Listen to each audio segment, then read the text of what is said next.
Unbelievable drama from Indianapolis Motor Speedway. Qualifying both days did not disappoint. Excitement, overwhelming drama, anything you can think of, all the emotions. That's what this place is. That's what this race is, and we saw it all come to fruition. Robert Shwartzman, remember the name, a rookie of Prema Racing. He will be your pole sitter for the 109th running of the Indianapolis 500. Just 25 years old, has never run an oval, and absolutely lit it on fire on Sunday to take that pole position. Behind him, we got Takuma Sato, Pato Award rounding out your first row. Experienced drivers right there. Takuma Sato, of course, going for number 3. Pato Award, always the bridesmaid, never the bride. Can he get it done? Really interesting stuff right there. Scott Dixon, Felix Rosenquist, and Alex Palou rounding out your Fast 6. 2 really impressive rows right there, a who's who, if you will, of IndyCar. That's really going to be exciting stuff. David Malukas, Christian Lundgaard, Marcus Ericsson, Scott McLaughlin, Joseph Newgarden, and Will Power rounding out your top 12. And Team Penske, a really interesting day coming out on Sunday. Scott McLaughlin wrecking his car during practice early on in the day. He was obviously heartbroken, one of the fastest drivers we've seen all throughout practice and qualifying. The Yellow Submarine did not run during the Fast 12. He had to go to P12 for the time being until later on in that day, right as Will Power and Joseph Newgarden were getting ready to do their runs for the Fast 12.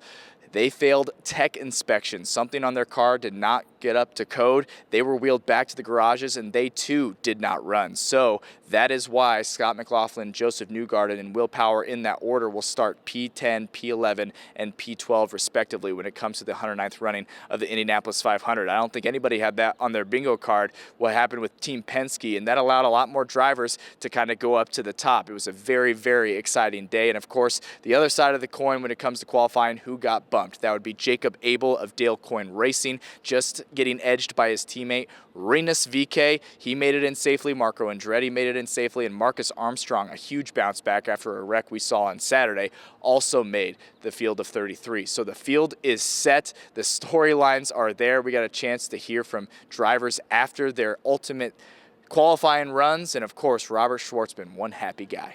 It's unbelievable. Honestly, it's just a dream. I was dreaming about it. I was thinking about how does it feel, to take the pole position in Indy 500 with all of these fans, with people. But I was like, okay, yeah, you got to be realistic. Like, we're rookies. I'm a rookie. It's everything new, so it's going to be impossible. And I was like, but then when we came here, with step by step, getting better, and better, and the team did an amazing job. Honestly, I can't thank them.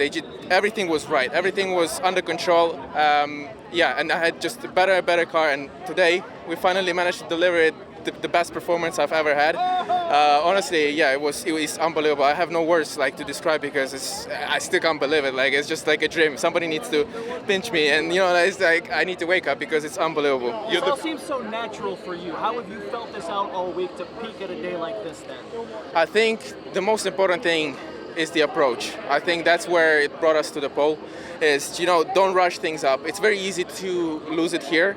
I knew that Indy is not forgiving, so it's like we cannot push over our limits, so we have to go step by step.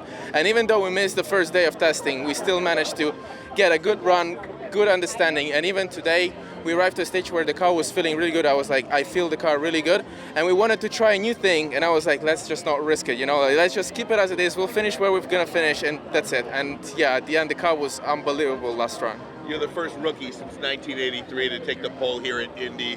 What does that mean to you?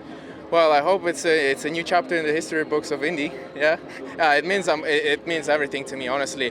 I've never driven in the oval before. I've never raced here, so it's going to be also my new experience to race here.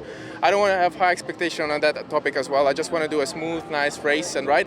But overall, I'm just incredibly happy with being here, taking pole position here in Indy. What's it like to get this reaction from the crowd here? You're a fan favorite immediately. Yeah, honestly, unbelievable. It's just unbelievable how many people there are here, and their support is just amazing. So thanks to all of them.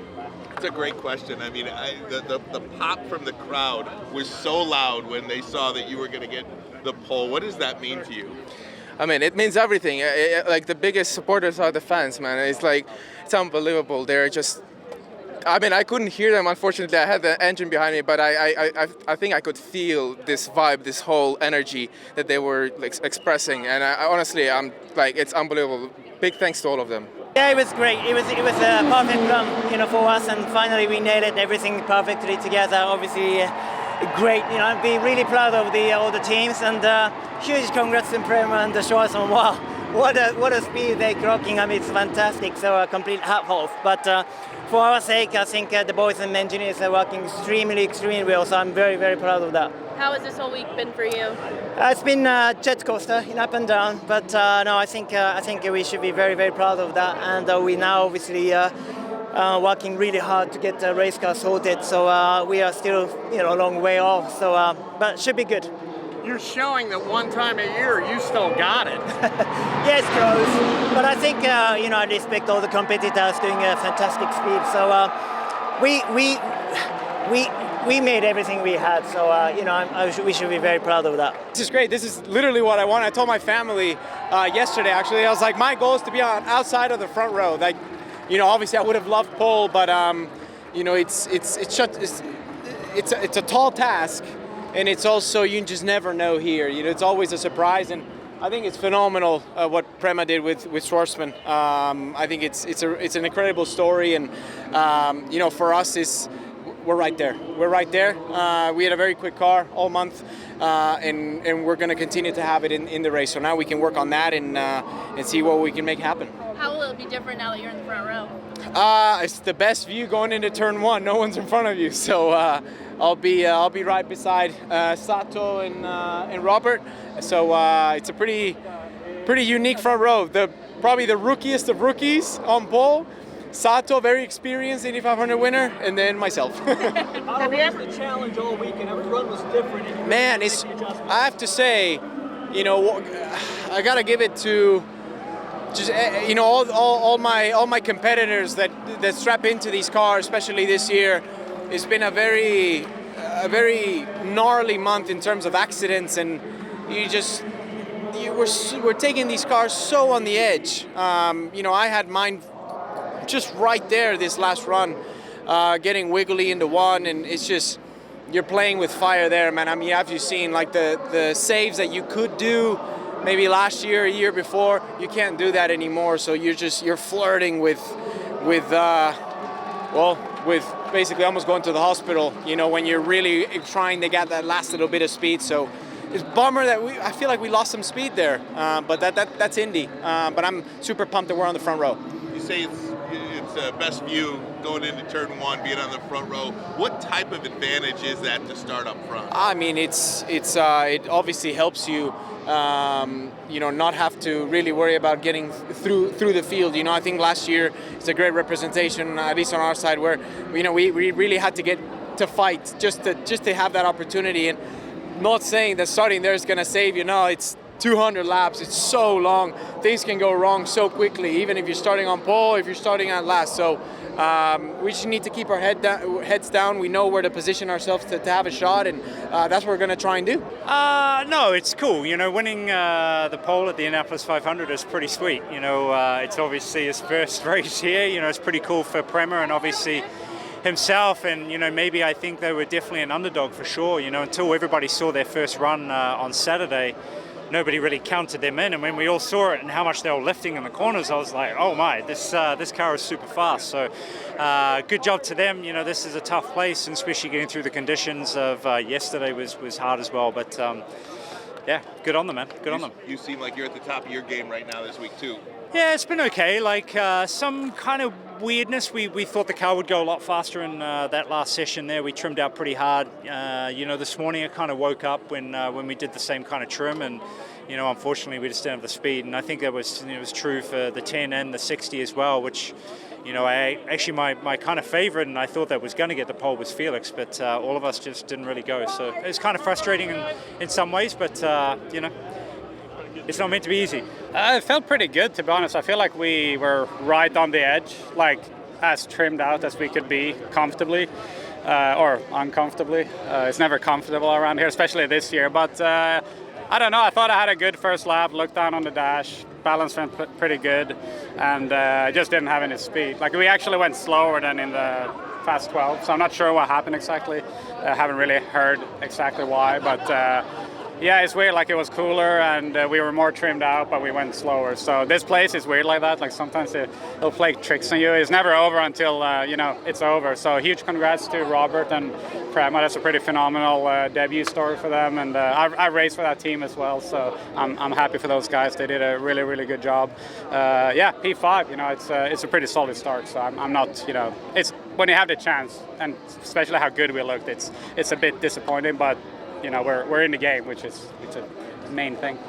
2 years ago, Swede started 5th and won this thing. What do you think? Yeah, 5th is good. I like 5th. It's I think 3rd is better, probably, ideally, if you can just choose where to start. But I think honestly every spot up till 8th, like. It's way better the further up you are, so there's just more clean air. I feel like once you pass 8th, you're just kind of in the mix and hard to do anything at the first stint. So, well done to the team. Huge congrats to Meyer Shank Racing. Also had a long weekend, and they got Marcus into the game earlier today as well, which was good. It's been a long weekend for everyone. This May seems extra demanding for the teams and the drivers. It's been kind of sketchy out there, a lot of crashes, and everyone's just locked in. So happy that it's over and we're moving on to race. No shortage of drama and excitement at the Indianapolis Motor Speedway. We've come to expect nothing less, and standing beside me right now, Robert Shwartzman of Prema Racing. He will be sitting on the pole for the 109th running of the Indianapolis 500. When I say that, what comes to mind? What has the last hour or so been like for you? You're sitting on the pole for the Indy 500. Well, as I said, I still can't digest that. I can't believe it. Honestly, coming here, I would not even expect us to be in this position. Obviously, I was dreaming about it. I was processing it in my head. How would it feel like? But I was like, it's a new team. It's the first time for me on the oval. Like, come on, how can I beat those, sharks that have been swimming here in the sea for so much time? But honestly, with our progression and our work and attitude that we had, it really paid off. That's what makes the difference. It's teamwork. It's, having right people with the same mentality and, taking care of things, go step by step by step. And that's where we tried our things. We improved the car, and we came to a point where the car was just amazing and was good enough to get the pole. Unbelievable. You're the first rookie since 1983 to win the pole for the Indianapolis 500. You're 25 years old. It's your first time on an oval. What has this experience been like the last 2 days and getting a taste of the month of May here in Indianapolis in earnest, and now you're sitting on the pole? I mean, experience is amazing. Honestly, there is amazing fans here. It's been a really long time since I felt that, roar from the fans. And, being rookie, first time coming here, it just feels unbelievable. I can't believe it. I have not much words to add here. I just need to digest it. And for me, I'm super happy, super proud of my team. Thanks Prema, thanks Chevy for their really hard work. And for me, it's just like I've won a world championship, somewhere. Unbelievable. All right, so we're not done yet. What are you most looking forward to? You get to sit in it now for a week leading up to the race. What are you most looking forward to this next week as the race gets closer and closer?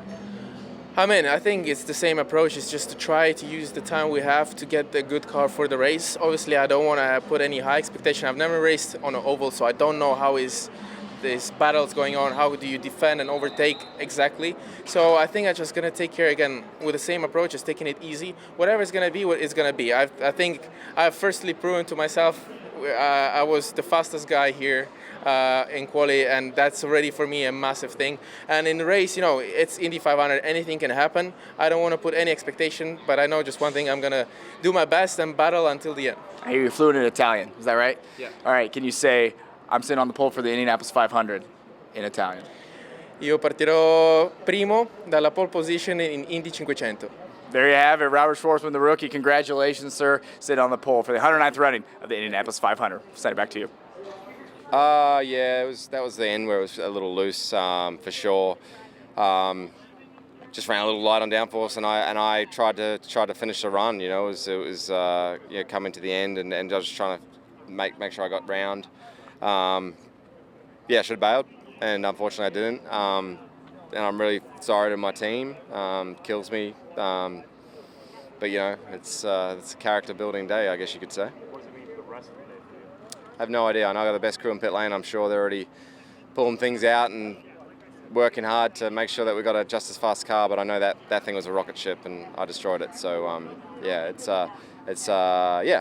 sad. I'm sad for the crew. I'm sad for my sponsors, but ultimately we'll be back out there and giving it our all again. How are you feeling? I feel fine. I'm more sad that I saw my wife crying in there and nervous about me, and that brings it all to real life. You know, I wanted to get out of the car straight away just so she knew I was okay. And baby girl here has no idea what's going on. She's probably sleeping in the bus right now. Knew that I was all right. Yeah. Scott, we've seen lots of cars get air these last 3 days. Is that becoming any sort of a concern at all? I don't know how to comment. I don't know. I mean, it's the first time I've got air. I was just praying I didn't go in the catch fence, and just very blessed that it didn't happen. And I don't know. You know, we've seen a couple cars here go up in the air. Maybe the heavier car, it's a little different. I'm not sure, but ultimately, I know that the safety standards here are the best in the world, and for me to walk out and basically get out seconds after a crash like that's pretty impressive. So just count my lucky stars, I'm okay, and we'll be all right for the race. You put a gouge in the track. Like, just how hard? Can you explain just how hard a hit that was? Yeah, it was obviously pretty big when I took the air, and then when I came down, it was pretty big too. So I think that was my nose, I guess. That is what it is. I feel relief, but just also kind of sad feeling for Jacob.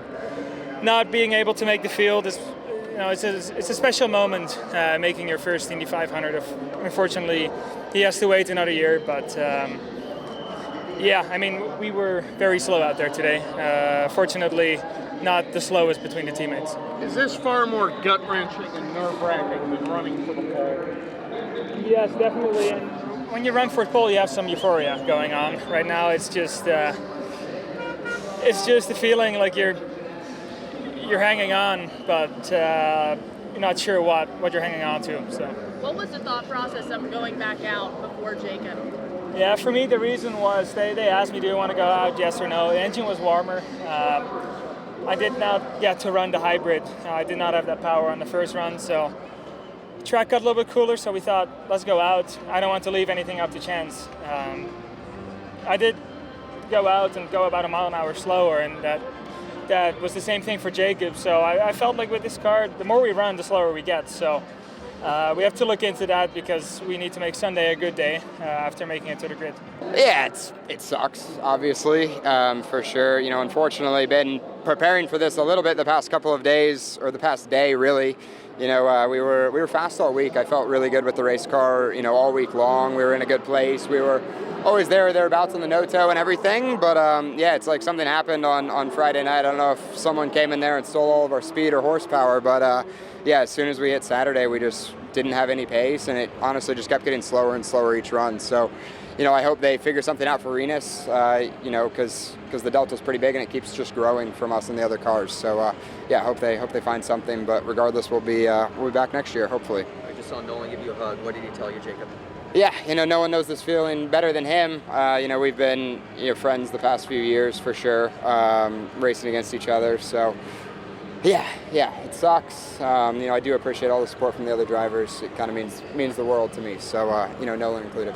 And Jacob, you had such a great-looking car, bringing Miller High Life back on the 40th anniversary of Danny Sullivan's spin-and win. So just how crushing is it for you that you won't be able to celebrate that on race day? Yeah, the 41st anniversary doesn't sound as good. So, maybe we'll try and do something next year if we get the chance. But, gutted for them. They were on board. All the activation stuff was going to be really cool for sure. But, I'll still be here for sure. I'm a huge fan of this race. I've been to the past, 12 of them. It's going to be hard to be a fan this year at the race for sure. But, just going to keep moving forward. It's been a tough year so far. Just going to keep our heads down and hopefully our luck will turn around a little bit. But you're handling it very well. Where are you getting that inner resolve? I don't know, man. Maybe I'm just covering it up well because I feel pretty crappy, to be honest. It sucks. This is, like you said, it's a lifelong dream not come true. It's very close to that. So, yeah, it's not easy for sure. I'm trying to smile through it though. That's why we love this place, Indianapolis Motor Speedway. It is holy ground, and it is the site of so many different things happening when it comes to the Indianapolis 500. Next up, it's race day. Of course, we have practice on Monday and carb day coming up, but now these guys know exactly where they're going to be when it comes to the Indianapolis 500, May 25th, 05-25-2025. It should shape up to be a very, very exciting day, and a lot of drivers can win this thing. We'll see just exactly who does that and all the storylines that come along with that. Be sure to stay with our coverage here on Channel 13 and, of course, on WTHR+. Everything you could ever ask for pertaining to the month of May in the Indy 500. For now, I'm Dominic Miranda, 13 Sports.